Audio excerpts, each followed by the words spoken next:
Today on the podcast, I'm joined by Jason Zaran, founder of Fit Kitchen.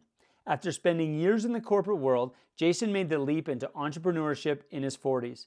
Fit Kitchen was Alberta's first meal prep company and has grown into a trusted name for people who want to eat well without making it complicated.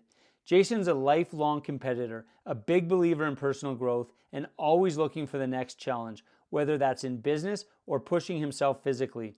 Let's get into it. How you doing, man? I'm doing great. Yeah, Great. It's awesome to be here. Yeah, well, thanks for coming. And we were just joking that we easily could have pressed record an hour ago and already been done. We had some good material. I hope we didn't use it all up. No, I I'll ask you all these questions. You're like, dude, we just talked about that. What were you not listening? I was going to say I may not be that interesting for the rest of it. Yeah, you got all the best out of me earlier. Let's do our best. So, Fit Kitchen. So you're president of Fit Kitchen. It's kind of like the evolution of your career kind of went into Fit Kitchen. Is that fair to say? Yeah, I think so. You know, when I started a place called The Main Dish, so I was a longtime food guy. When I got out of college, I got into CPG, which is consumer packaged goods, and sales guy carrying a bag, and I worked. My first company was selling more. It was called Boyle Midway. So I sold air fresheners and toilet bowl cleaners and all that stuff. But at that time, getting out of college, I went to SAIT, took business, and wanted to get into sales. And so my career progressed through sales and ended up working for, my final job was at Heinz. So I was a regional manager. Your final kind of corporate job? Corporate job. But that was had a young family at that point. And so it progressed through management and became, was in a leadership position. And but through that journey, especially in the food business, when I was with Heinz, I really kind of started, and you have a young family, and you start noticing trends in the food industry, and I could tell that more people were looking towards fresh, healthy food, and the center of the grocery store was really shrinking. Right. And that was kind of back in the late 90s, 2000s even. It was already changing, where a lot of the fresh part of your grocery store was growing, and so everything from the bakeries and the delis and the prepared foods, and it was starting to grow. And with a young family, I was always very active, wanted to eat healthy.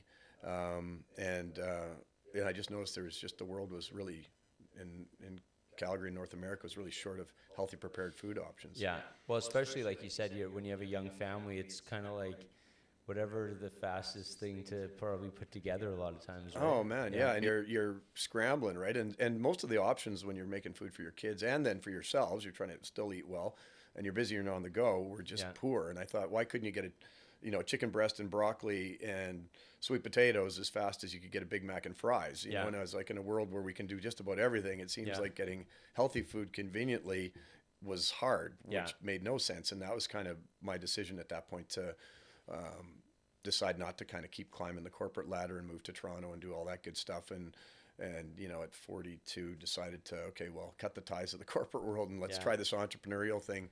Much to the chagrin of my wife at the time, she was like not the biggest fan. She's like, "What are you doing at this point?" But so I got into a health eating restaurant, and then Fit Kitchen ended up kind of 10 years later or so was kind of born out of that. Yeah. So you said 42 when you left Heinz. Mm-hmm. So what was your kind of final role? Because what I find fascinating is a couple things. Having a corporate job is obviously there's a stability to that.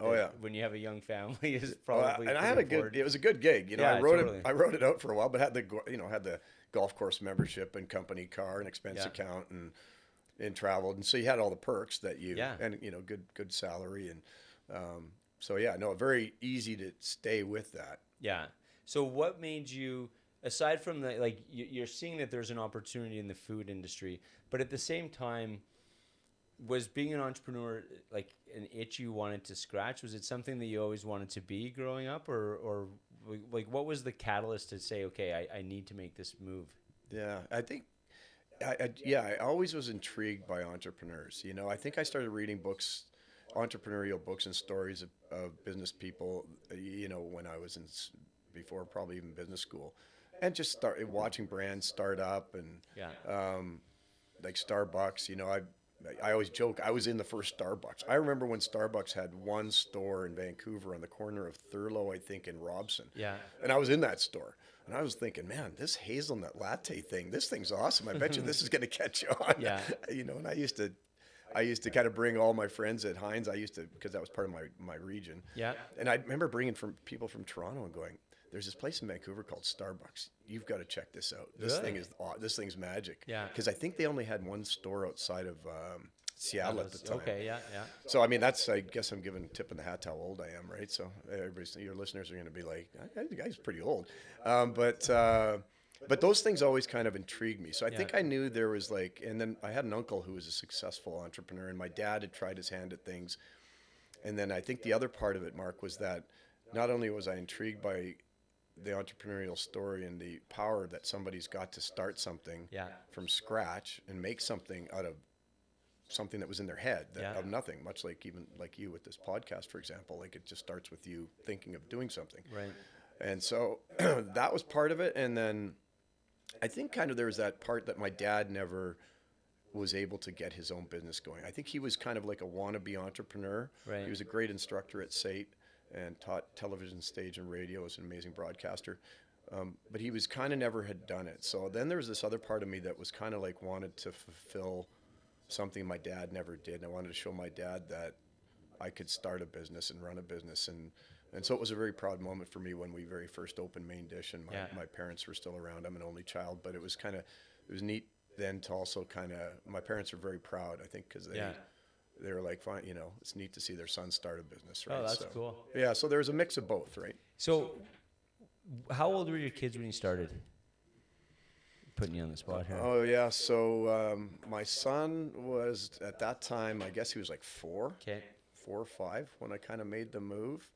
And my daughter would have been like 8 years old. So they were young. Yeah, so we were still right into it with little kids, right? Because like what I found is when I had kids, what I thought I valued or what was a priority to me like shifted pretty quickly. So did the way that you see, what you wanted to do in life, was there any shift as when you had kids as to like what your priority, aside from obviously your kids were a priority, but just did it make you question, what you were doing for work and stuff like that? And did it maybe push you a little bit more into, following what you wanted to do? Yeah, I mean, it played a key role, I think, in that. I think, if you stay on the corporate treadmill, you got to pick up the family and move potentially to keep your job. And that it's not like those jobs didn't have a ton of hours either. Like but you're working. I always kind of looked at it. You're working for someone else's dream. Like I'm putting all this time and energy in for someone else's dream, not my own dream. Yeah. And so having a young family, I think the biggest thing then was, wanting to leave a legacy for your family and build something that you have equity in. Yeah. And so I was like, okay, if I'm going to spend all this time working and providing for the family, I want to have a legacy that I can leave behind for the family that is ours, not somebody else's. Yeah. But the tough part of that is, and my wife Pam's been, she rode out a tough time because then you're also signing up to start a business. You're never around. It was hard on our family for sure because I didn't have as much time with the kids and with the family as I probably would have liked. I like to think I was still a pretty good dad, and our kids are great, and I've got a great relationship there, but it was very stressful when you start up, especially in the hospitality industry, right? You're there all the time and raised money, and you're building an actual physical location, and like I said, so it was a challenging time, and I probably wasn't around a whole lot. So I probably was, when you're chasing your dream and also raising a young family, it's pretty stressful. So So the Main Dish was 2006 is when you started. That was in Bridgeland here in Bridgeland. Calgary. That was Bridgeland. I remember that well, and I also remember it being right beside a Starbucks. So it was right beside. I think I used that as one of my criteria of this could be a good location. There's a Starbucks down there. They usually do their homework. Exactly. They're there for a reason. So it's kind of like the McDonald's theory, right? Is McDonald's opening up in a place, let them do the homework. It'll probably be there's something about that location, so let them do the market research, and you just open up beside them. 100%. So just talk about like what was the vision for, like I understand kind of like why you wanted to do it, but if someone was to walk into the Main Dish, kind of explain what it was. Main Dish was a prepared foods market. So I was very much I was always into fitness and working out, and I think at that time I was even doing some a long-time sprinter, right? So I never kind of went, high school guy, never really kind of made it much beyond being a really fast high school guy. Yeah. But I decided to get into master sprinting, and so I remember I was kind of working out and pushing myself physically. And at that time, again, as I said earlier, there weren't a bunch of healthy options. And so I wanted a place, even though I was still a foodie, so I love good food, but wanted healthy, fresh food. And I thought, let's open up a market that has options where you build your own meals. So it was like a deli on steroids in the middle of when you walked in.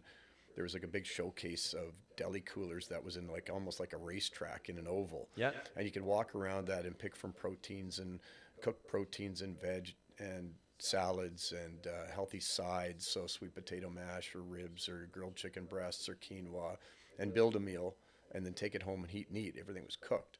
And then we also had a hot counter that you could order from and get healthy meals to dine in, breakfast, lunch, dinner. And then there was a sandwich salad bar and coffee, beer, and wine. We had wine on kind of one of those enigmatic machines by the glass, and a really good espresso program, which got me used to drinking coffee at 10 at night, and I can still do that. I can do double shots before I go to bed, and everybody thinks I'm strange because I can drink coffee at night and then go straight to sleep, which is, I guess, a restaurant thing.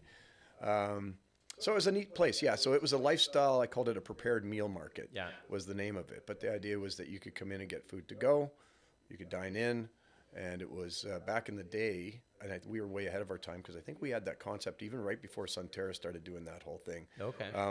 But they would give, we'd give our customers a number, so they would go up, order from the chef or the person at that part of our restaurant, and then we'd give them a number. They'd come up and pay, and then we'd run the food to you. But I remember people they didn't understand the whole concept. They would come up and like, what do I do? And why do I get a number? And so nowadays this is pretty common.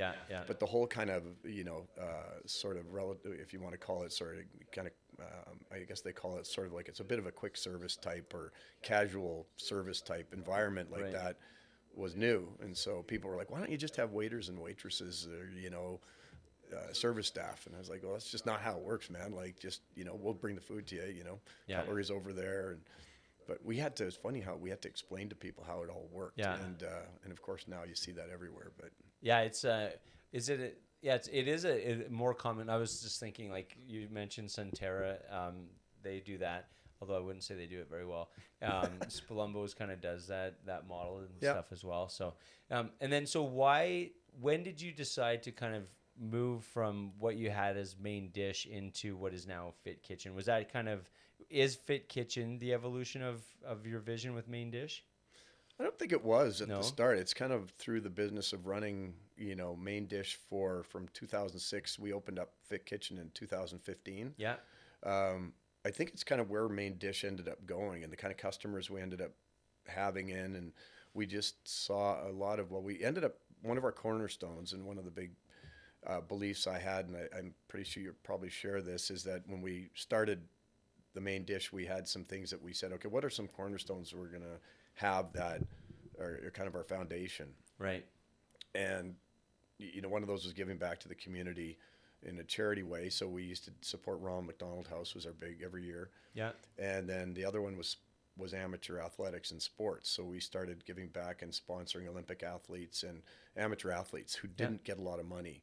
And so through that, we ended up sponsoring, the Canadian bobsled skeleton program, speed skaters, wrestlers, sprinters. Then we ended up kind of getting into football, doing stuff with the Calgary Dinos, Calgary Stamps, and then some professional athletes. But the main thing was a lot of Olympians. So we had a roster of, names from Jeremy Witherspoon to Cindy Clausen to Steve Messler, Justin Cripps, Erica Weeb, Kaylee Humphreys, just numerous athletes that we sponsored that ended up having pretty successful careers. Denny Morrison, Gil Junio, all remained friends of ours. But so that give back was there even when we were losing money, and that was a tough part. So if you've got foundation, if you've got beliefs, you can't just have beliefs when times are good. Right? Do you believe it or you don't believe it? And so I'm a kind of a believer that, if you're doing the right thing, do the right thing when nobody's watching. And then they'll be watching later, but you've already been doing it. 100%. And so that was kind of a cornerstone of us. So we had all these people coming in, and that's, long story short, but they wanted us to build meals for them. And some of those Olympians, I'm not kidding you, they would say, like, I need five pieces of broccoli. Not 6. Not 4. and I need like this many mashed potatoes, and I need this much protein. And so we started building these meals, and I was like, I'm not a nutritionist, but I knew enough about that. And so we didn't have a nutritionist on staff. So we ended up just building these meals for people, and I knew enough to be dangerous. So I ended up starting building all these meals for all these athletes. And then I was like, oh man, there's a whole business here. Yeah. Of meals that are portion controlled. And then we had customers starting to ask for that too, so regular weekend warriors, and they wanted to know what was in there, how much protein. And so that's kind of where the Fit Kitchen idea. And then I researched, and there was some stuff in the States that was happening along that line. Okay, yeah. So I kind of took some ideas from the US, and then we kind of built it, believe it or not. I think I came up with the name Fit Kitchen one night. I think it was just days, of course, just lying in bed, and this name came up.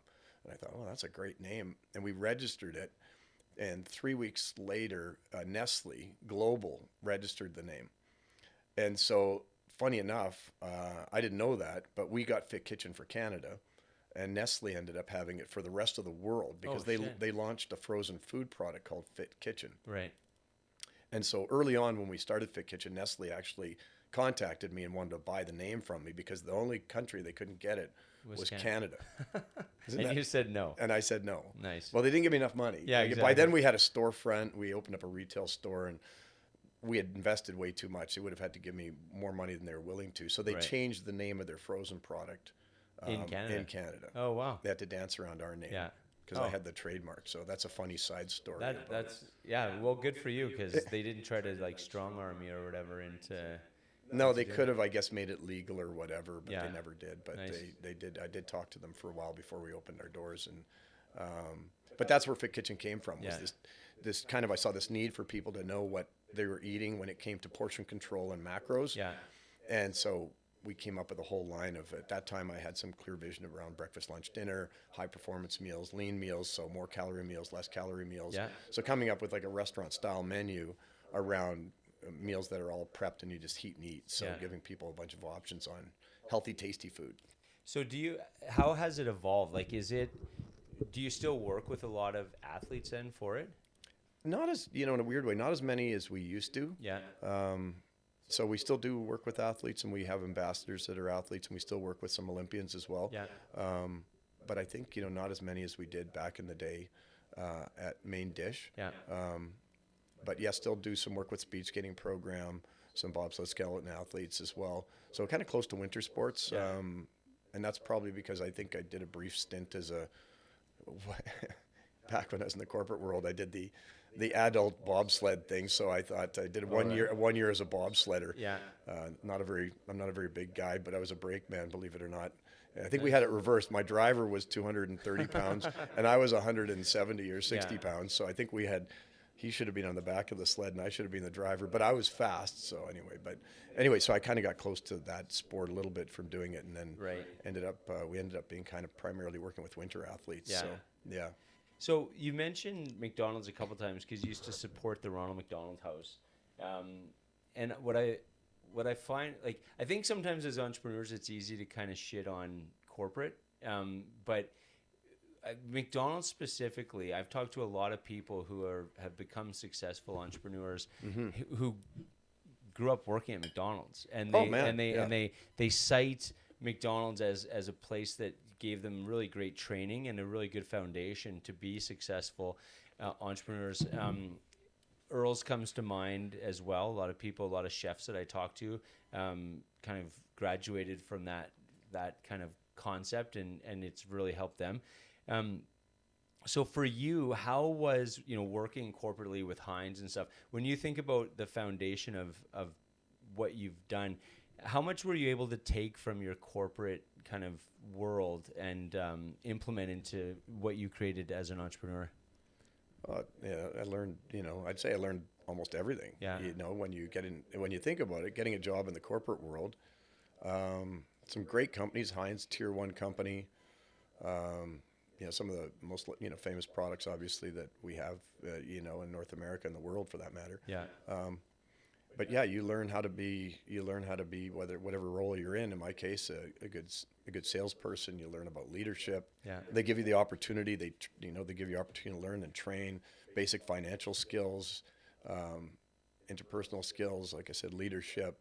how to show up every day, what it takes to kind of rise through the ranks, how to work with customers of different sizes, get comfortable with working at the very top of an organization to ground floor, just the dedication it takes to succeed, getting out of your comfort zone. You know, I always kind of recommend that everybody should, if you can, your best learning is not university or college, it's getting into a corporate work job where if you still want to be an entrepreneur, go get a great corporate job and let them train you, and then go learn the skills there. It's the best education ever where you're getting paid. Yeah, no shit. So, I like to think of it as for over 20 years, I got paid to learn the things that helped me be an entrepreneur. Now, you still never learn. Once you're an entrepreneur, then that's the next level of learning, which you get over your skis pretty quick sometimes. And so, I thought I knew a lot, and that was part of maybe an earlier question you asked me. I think at some point too, when in my career anyway, and I was I'd call it like senior middle management, but dealing with a lot of the senior management, and you'd start butting heads a little bit, because by then I started having my thoughts on how things should go. Which maybe they didn't always like. But I was like, I would run this differently, or I'd do it differently. And so also at some point I'm like, I'm just going to do my own thing, man, because I think I can run this show better than you guys can. And so in hindsight, I had some great bosses that I still, actually I sent them a note the other day, even though it's been 20 years, I fired some of those guys a text and just said, hey man, I appreciate you, everything you did. And nice. We're starting to keep in touch. And that was kind of a neat moment. They got back to me and we reminisced over working together. But, you get headstrong and you're like, okay, I got to try all this stuff I learned on my own now and see what I really got. And much like I think my first job I started leading a big group of people when I was 32. I had 40 or 45 direct reports and $70 million in business or something. It was a big thing. And I remember, I think at the start I sucked as a leader for sure. And I got better at it. But once you're thrown into that, you're like, oh, I better become good at this. And I remember, I don't know how many leadership books I read in like 6 months, because I was like, if I don't get good at leading people and understanding how this all works. And I think I became a fan of John Maxwell in a hurry, one of the great leadership writers ever. So you could look him up. Oh, he's awesome. But so I think as an entrepreneur, it was the same. It was like once you dive in, you realize what you don't know. Totally. Well, and that's cool too, because from a leadership perspective, some people think that leaders are kind of born, and then some people think that leaders are kind of created. So the idea that you realized you had a lot to learn, but you were willing to learn, as opposed to saying, oh shit, I guess I'm just not a good leader. Like you're just kind of like, you saw kind of a gap in your skill set and was like, hey, I better hurry up and get this. Yeah. Well, people confuse, I think, sort of that people say a natural leader. Mm-hmm. Well, that might be because you got good interpersonal skills and you got charisma and you're likable. Mm-hmm. That doesn't mean you're a great leader. Mm-hmm. Like, people will follow you to a certain extent because, like, in a social environment, but does that make you a good leader? There's a big gap there between those two things, right? And I think people can say, hey, that guy's a great leader. Maybe he's a good servant leader. He's always doing it and showing the way. But again, don't confuse that with, well, now I've got to lead a group of people or lead a group of men or women to a common goal and achieve these things and give them feedback and how do I show up every day as an example, and how do I have tough conversations, and how do I set goals, how do I keep them engaged, how do I keep them focused, how do I not overwhelm them, all these things. You start thinking, oh man, like I got to be part psychologist to do this too. Like it's once you start working with the human condition, you realize, okay, there's a lot more than just being a good guy with some charisma and be able to talk easily off the top of my head. It's way more than that. The other thing about corporate that I think is a good lesson is just when you think about Heinz versus a small business, their scale, so when you're able to see like what they're selling and at that scale, it makes you realize as an entrepreneur, the opportunity out there is almost literally endless for you. Like, you know what I mean? And so you kind of realize, okay, I can grow this to incredible amounts because you've seen it firsthand what those big businesses are doing. Yeah, no, it's fun. Well, it helps you think big. Mm-hmm. Yeah. And there's a good book. I don't know if you ever read that one, The Magic of Thinking Big, which is a great book as well, right? Which is just, if you're going to do something, it takes as much energy to think small as it does to think big. Yeah. So you might as well think big. Yeah. That's fair. You know, like it's going to take as much energy to write a small business plan as a big business plan. Yeah.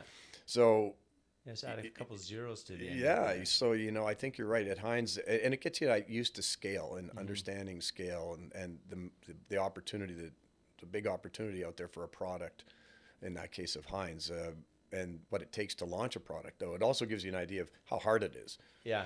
And, you know, people don't see the amount of energy that goes into producing something and distributing something and the costs. And you get to know, I guess the other part in that world, CPG, you get to know sort of the inside workings of the grocery industry, and that all the industries similar to that there's so much money on the inside that disappears between making something and getting it on the shelf, and how many people get paid in between there. Yeah. And so how little a product has to cost to, if you're charging if you're paying $5 on a grocery shelf, how little the manufacturer actually has to make that to be able for you and I to buy it for $5. Really? Oh yeah. Like it's nutty, man. Like how much the manufacturer needs to make, and then the distributor needs to make, and then the retailer needs to make, the broker may need to make. And so everybody wants to take a slice of that. Yeah.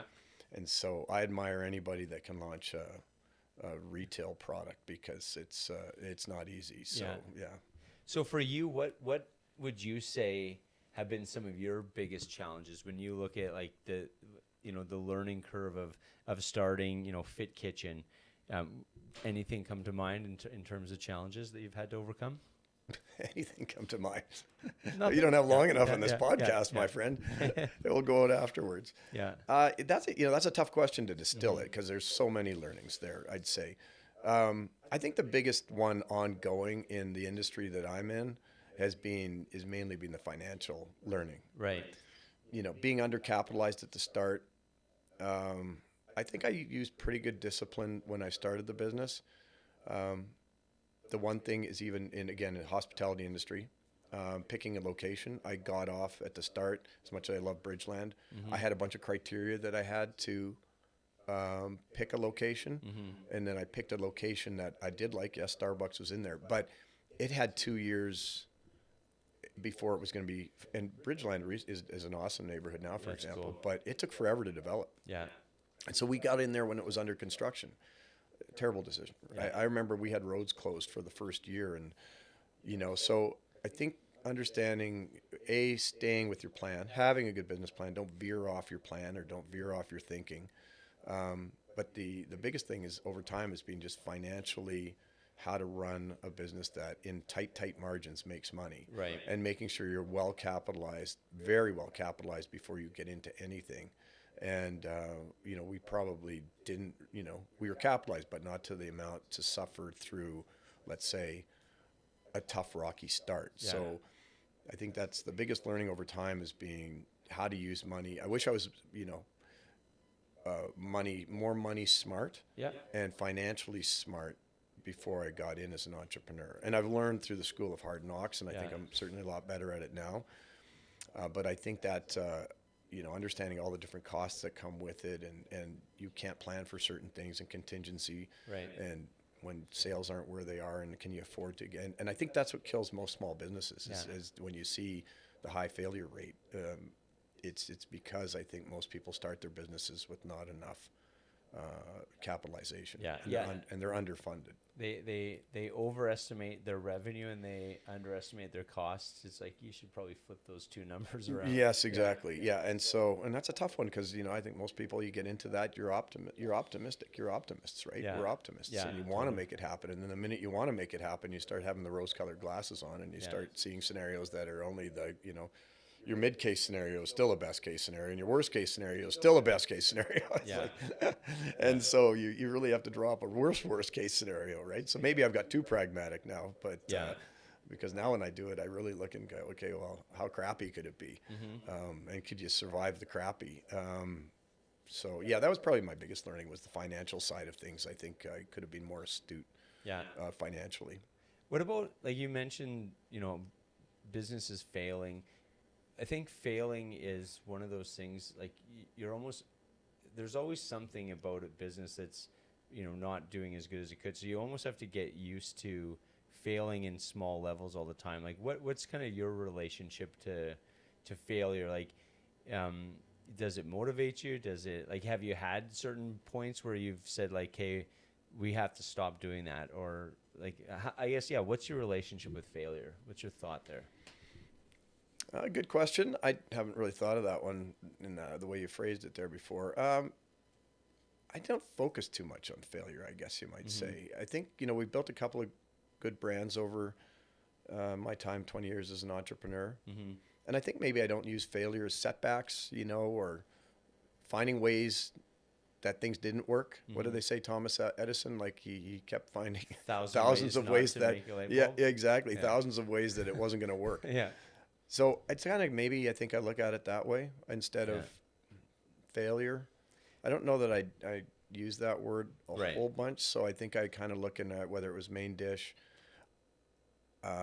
or Fit Kitchen. I think we kept poking around to find ways that it was going to work and things that, we tried a lot of things, and we continue to try a lot of things that are less successful. I think probably the only time I kind of felt like at the end when we always grew, but at the end when the Alberta, I think if you remember when we actually we had to sell the Main Dish because financially it just was, it was really tough. And that was the only time I'd say it was, we go through tough times as entrepreneurs, but when I would say when I had to sell that, and it didn't turn out to be what I wanted it to be in multiple locations and building a legacy with Main Dish. Yeah. That I felt like a failure. And that took a while to bounce back. That was hard. That was hard on me because the economy went for a crap back in 2015 through, if we all remember that, it was terrible. Oh, yeah. I think the Alberta government changed, the feds changed, downtown Calgary had 30%, vacancy rates. Yeah. And our business, you couldn't catch it. Like, it was falling like a rock. I mean, you couldn't catch it. It was moving so fast. And so, I remember I beat myself up a lot over that. That one was tough. That was like a low point. Yeah. And that's probably the only time where I was like, I think I failed. Yeah, interesting. And then I think getting back on with the new business with Fit Kitchen and then embracing that. And I had to take a job in there for a little while. Yeah. I went back and I got a sales director role in the cannabis industry of all things. Oh, but wow. Yeah, I mean, it was there's some dark times in there I went through, and then you learn how to chunk everything down. I think that's probably the time I learned the most about myself and learned, I probably grew most as a person was when we had to close that. In between closing that and then Fit Kitchen was already going, but being able to then grow Fit Kitchen and embrace Fit Kitchen and move on again. Yeah. But I'd say that transition period between having to get rid of it. That time we had 3 or 4 kind of satellite Main Dish little in the farmer's market and operating in some different offices and Edge School, and we had the Main Dish and we had to close everything and get rid of everything, and except Fit Kitchen we kept. And so that was a point where it was just, how do I digest all of this and then move forward? And because we were dealing with bankruptcy and lawsuits and it was, everything was all at once. And so I just remember having to you couldn't take it all in. So every day was just chunking it down and just finding, what can I do today that moves me further away from the storm that I'm close to, or, the vortex. And every day you just kind of get up and make a decision to do one thing that puts you a little further away. And then eventually, which I think most of us, have learned. I mean, if you just keep putting one foot forward, you will get to where you're going to go. It just, you just got to believe in that process, right? So like running a marathon or ultra runners, or you hear them talk about that, but it's just you just kind of take one step and 2 steps and then maybe walk a little faster, then turn that into a little bit of a run for a minute or two. And so that's how I got through that anyway. It was just, you couldn't eat elephant all in one bite. You just had to take little bites, and then you create new momentum eventually. So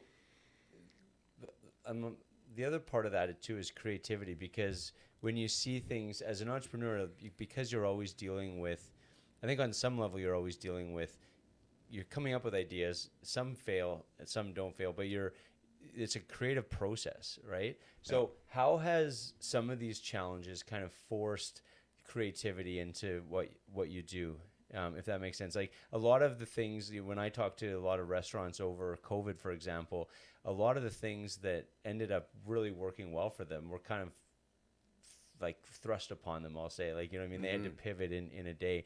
But, you know, through all the things you've learned, whether that's through failure or whatever, has it kind of allowed you to be more creative in what you're doing now? Oh, absolutely. Yeah. Well, I think even, you know, coming up with the idea of Fit Kitchen was a lot of creativity on where we saw our consumers going or where we thought the market might be going. And then once we had Fit Kitchen, when COVID, we grew a lot through COVID. Yeah. Because all of a sudden everybody's at home and they can't go to the grocery store, they need to eat. And I remember just getting so creative when all of a sudden, like, and that was not even me, that was our team, just starting to think, what can we do? You know, how can we bundle up what we do differently and make it easy and collaborate? And we did so much collaboration. It was, in a weird way, COVID was terrible, but it was such a memorable time for us because that's when we got, like many entrepreneurs did, we got so creative with our business and how do we thrive during this crazy time.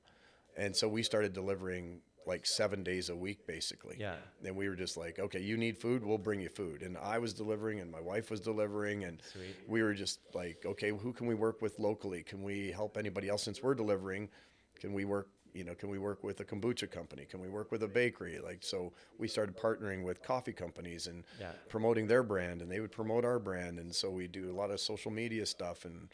And so we had this great community of Calgary entrepreneurs that I think all banded together to help each other out and tell each other stories and get people our meals and other products delivered to their door. And so we really kind of tapped into our resources to get as creative as possible to help Calgarians get through, you know, that situation. And at the same time, our business, I think, you know, we probably 4 or 5 times our business during COVID.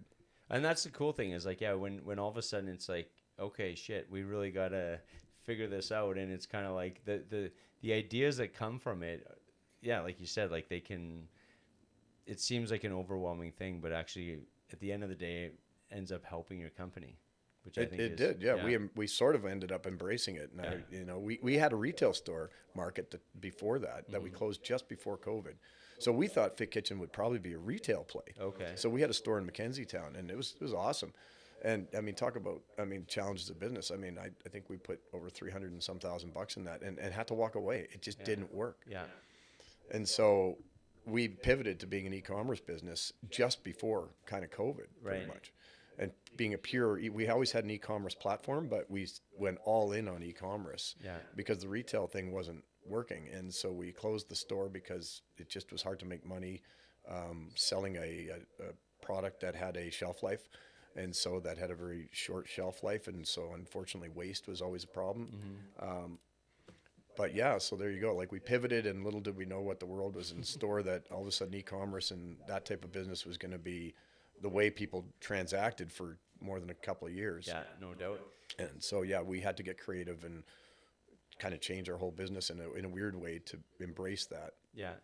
So you kind of used as an analogy, like, you know, running or ultra running, that sort of thing. But you're like clearly a healthy guy. You're quite active.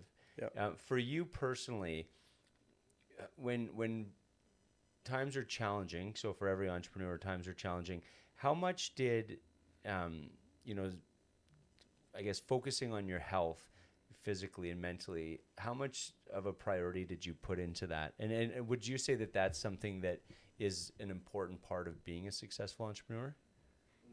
For sure. I believe that. I think I've embraced that for a long time, even my corporate days.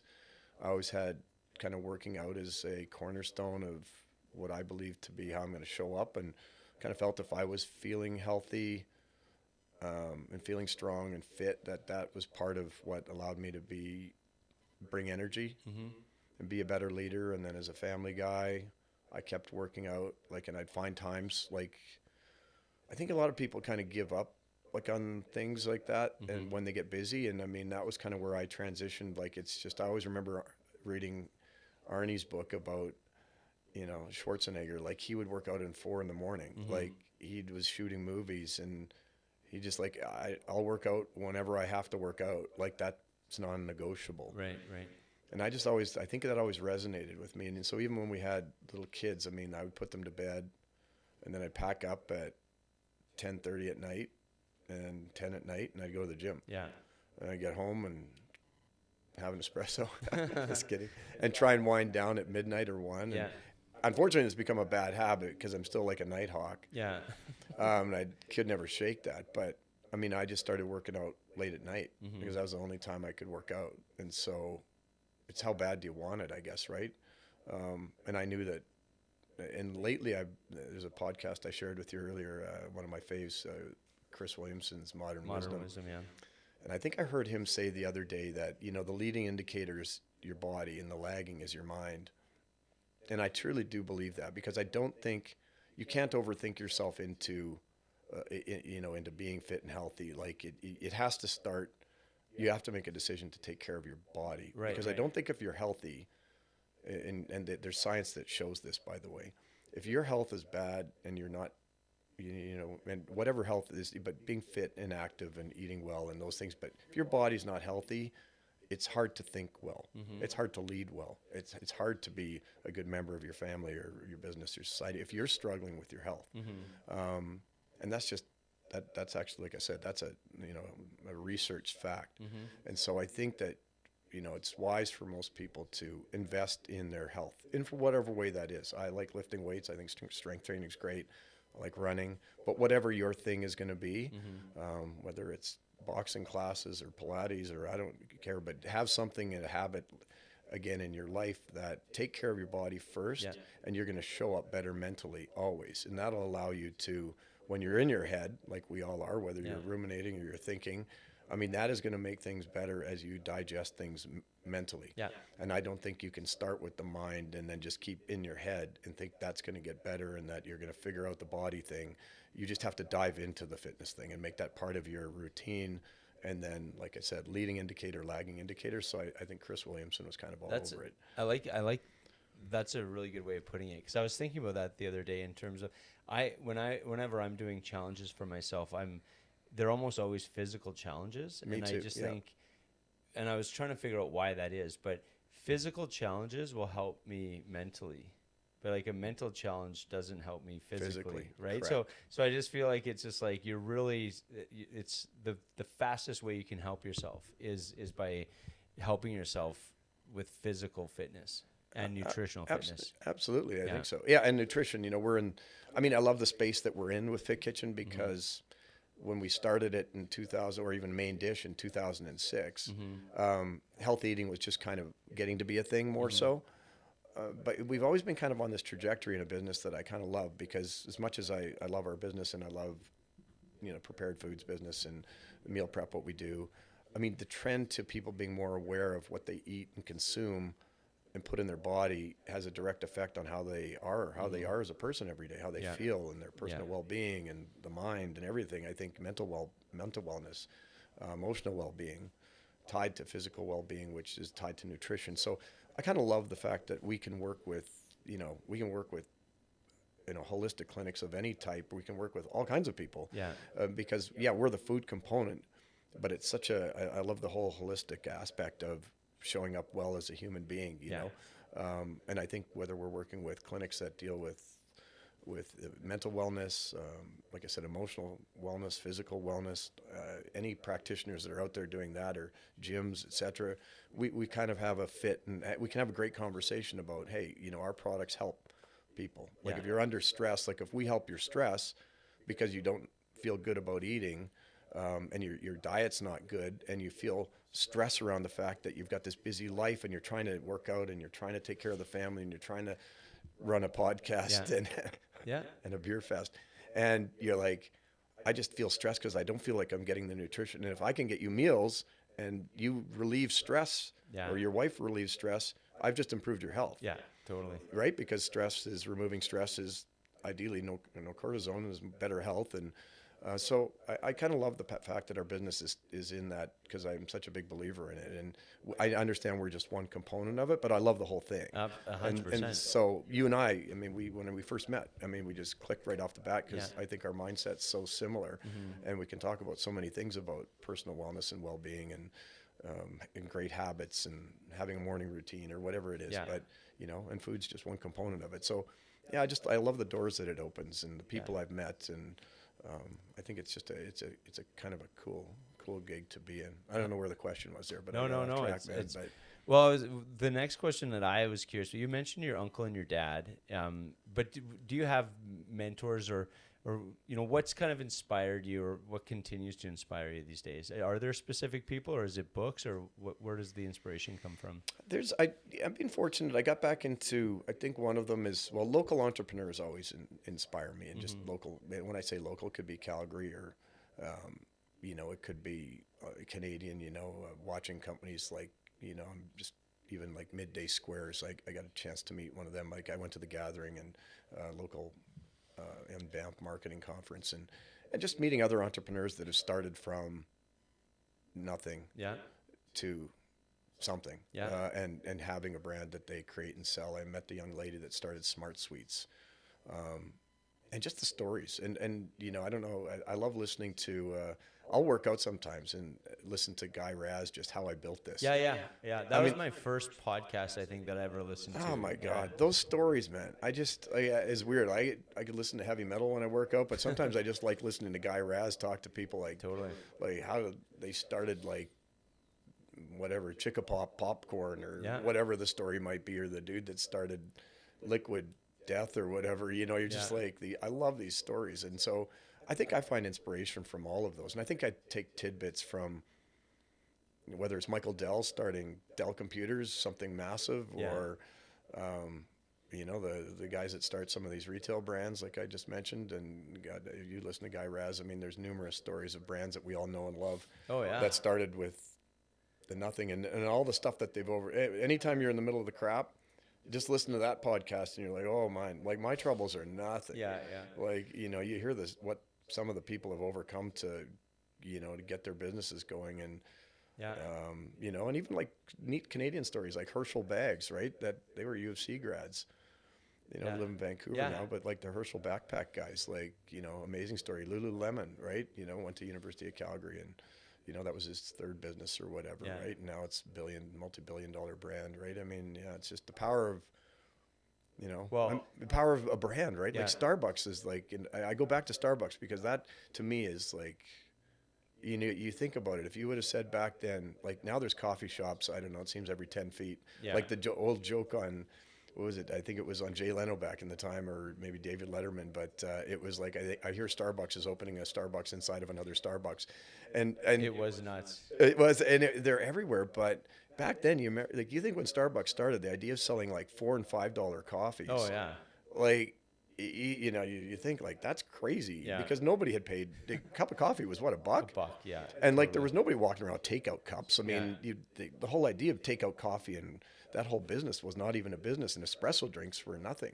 So I just kind of love the power of one person's vision being able to change the world almost. I don't know, it's exciting. It's just so exciting. Actually, I think when you and I met in Banff, quickly, we were like, we were just in the lobby of the hotel. Right? We were. Introduced us. I believe I was also hanging out at that moment with the guy that started Matt and Steve's, which is a really good Canadian success story. But they started out with like pickled asparagus, and just how he's gone. But he is like such an inspiration. He is on the road all the time, and you talk about someone who is passionate about work, but also passionate about health, because it's like, okay, if I'm going to sustain this lifestyle, and being, he wants to be and representing his product everywhere as much as he can, but his focus on his health on a daily basis is like, you guys are very, very aligned. I just thought that was funny how we were all kind of together. Oh, it was awesome. I mean, so glad that we ran into each other that day in the lobby. But so that's, I mean, inspirations like that guy. I mean, that's another, so you can take, it was my uncle was great at, he built buildings. Like back in the day, he built neighborhoods, and like, so he was more of a a developer. Right. But even him, I mean, he developed neighborhoods that still are outside of Vancouver in Haney, BC. But like I go drive through there now, and I'm like, that neighborhood, that building, that tower in Regina where he was from, like that was my uncle built that stuff. That's like cool. That was just so whether it's him or all these other stories, I just like the power of an individual to create something from ideation to reality, and then to get other people to buy in and believe and leave a legacy. I just think that's kind of what motivates me every day, and that's what kind of keeps me going, because I don't think my legacy until probably they're throwing shoveling dirt on top of my casket. I mean, I don't think I'll ever kind of think the job is done. Right.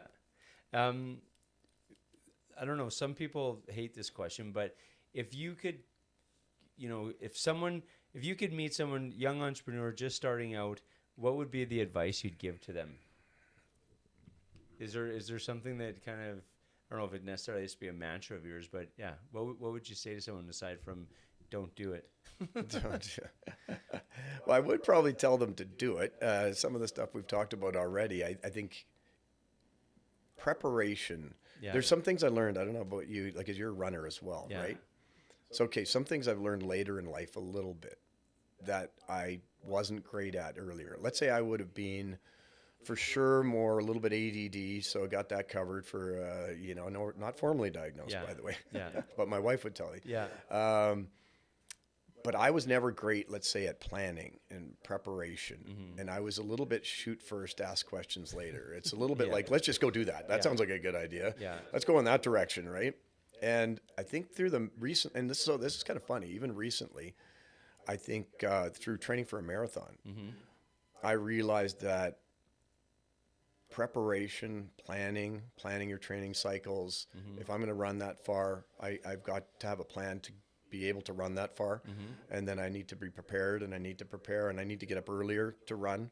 I can't just, I remember training with a buddy of mine that introduced me to this, Steve, and we went for a long run one day, and it's when I started running long, and I got up, and I think we were out the night before, and we were on a boys trip, and he's like, we're going to run for 15K tomorrow. And he'd been up for like an hour, and he's moving, he's stretching, he's had something to eat, he's had an espresso, he's hydrated.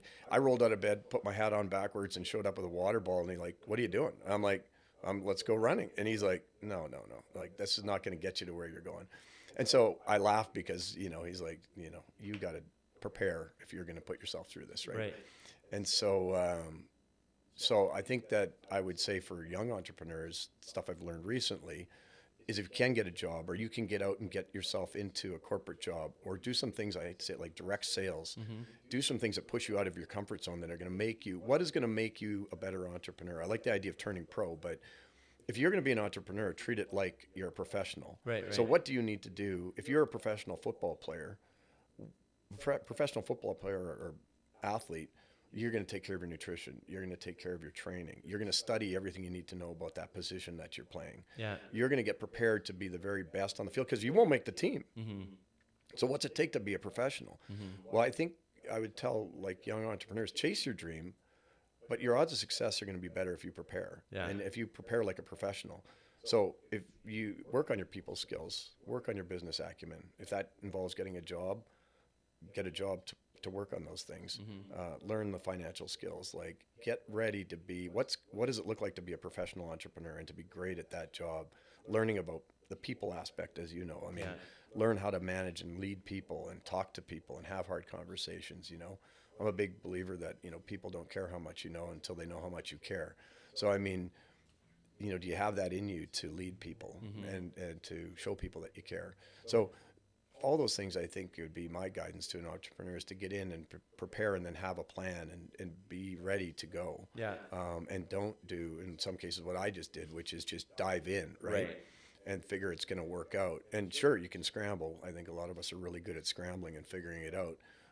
But that ain't the best place to, to be scrambling to learning, right? Well, and I think sometimes people romanticize the notion of like, diving in and kind of, the challenge of being an entrepreneur, and the failures and stuff that come along the way. But yeah, if you can avoid some of those by, like you said, prepping like if you were a football player and you were going to be a professional, what would you need to come to camp with? And just like, what would you need to, if you want to start a successful business, okay, what things can I check off so that I'm not doing trial by fire in every scenario, right? Absolutely. Yeah. So I think that would be, and do something you're ideally, I think, and this one is, I don't know what your thoughts are on this one. I mean, I think there can be two minds. I'm in EO, Entrepreneurs Organization, which is another thing that I don't know if I brought it up earlier, but that kind of keeps me going and keeps me fired up, and being around other entrepreneurs that are doing their thing.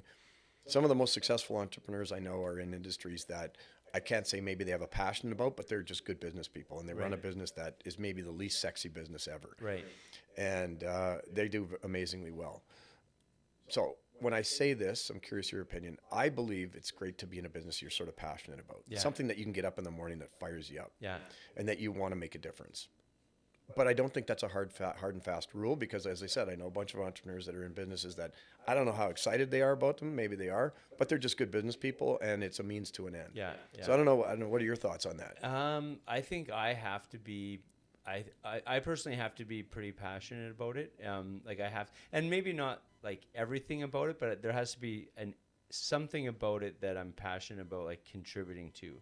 And then, like, so for me with my team at Alberta Beer Festivals, I'm lucky to have a pretty good team that is passionate about things that I'm not necessarily passionate about. And so, yeah, but when we talk about growth sometimes, and I try to envision how I would be involved in that. Yeah.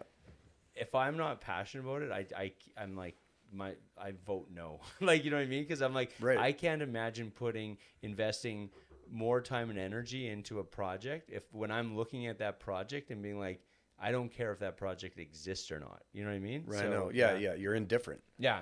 It's hard to put like a bunch of energy into something that you can't get emotionally attached to. Yeah. Yeah. So I think that I need, and I've done business plans for things in the past where I'm like, oh yeah, we could start this. And then I realize, oh, I don't eat that, or I don't consume that. So I'm like, I've never even had one of those sort of things. So I'm like, I obviously don't care enough about it to actually do it. So I do believe, although I know I hear like a lot of, like, I think Scott Galloway, his theory would be like, who gives a shit if you're passionate about it? You know what I mean? So I do see that that's what Kevin O'Leary and Scott Galloway for sure. Both those guys, are both like that, right? It's like, does it make a bottom line? And is it you're in business to be in business and make money? And I think that that's a passion in of itself, right? Is like the way that they're analyzing it, they're passionate about that. Like I just listened to Warren Buffett's biography, Snowball, but he wasn't passionate about anything he was doing business in. It was just, he was passionate about looking at the bottom lines and like,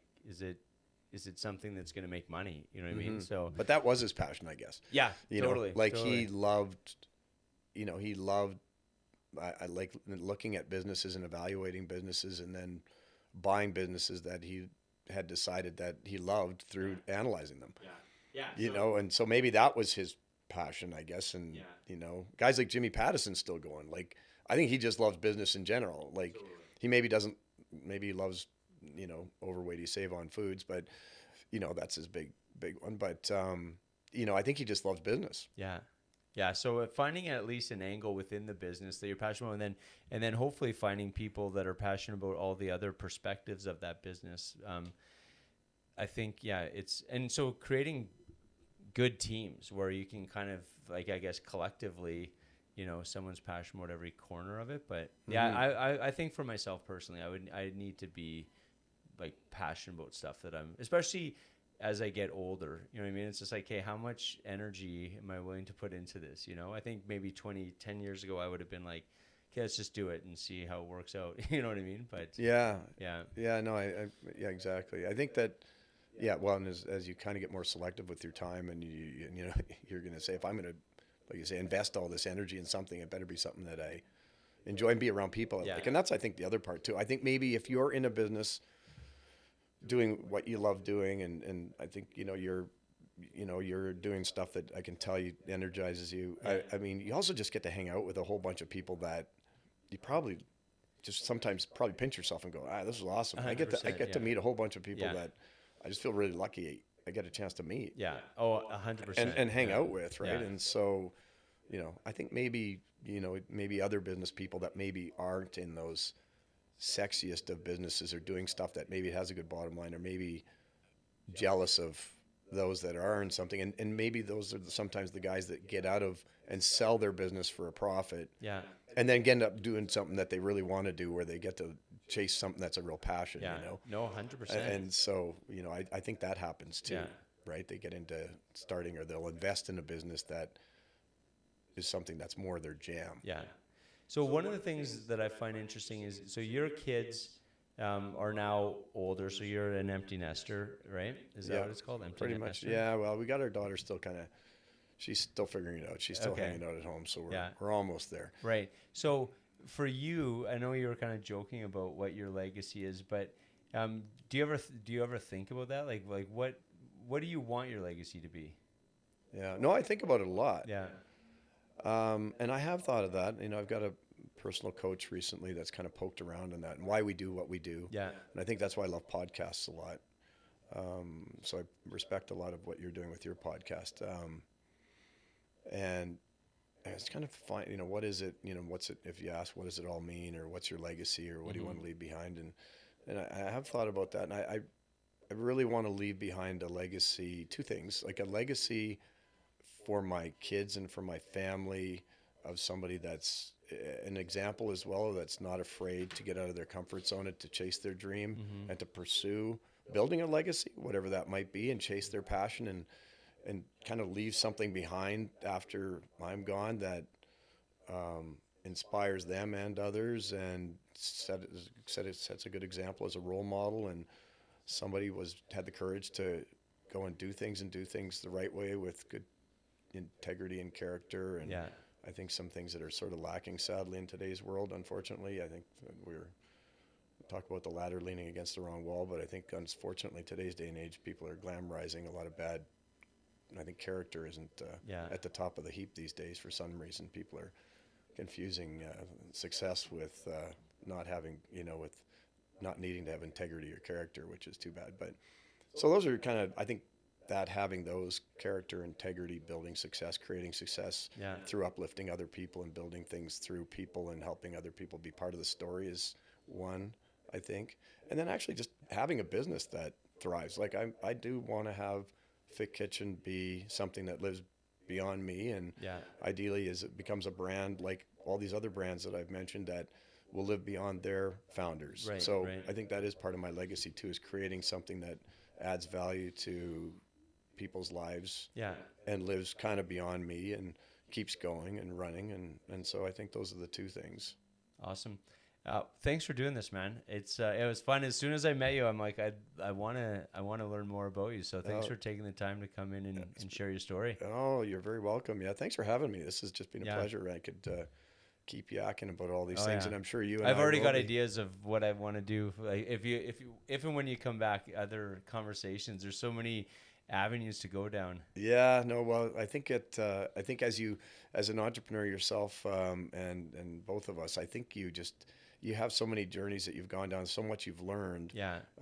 That you just even if it's sometimes it's just one thing out of a book or out of a podcast, and so many things that you learn that you realize that give you traction and can give other people traction. And so, it makes conversations like this really fun because you just got so much you'd love to share. Awesome. Well, I appreciate it. I'm sure you have a lot of work to do today, so I'll let you get to it. But all right, thanks. Hopefully not. Yeah, exactly. Okay, thanks, Mark. Bye.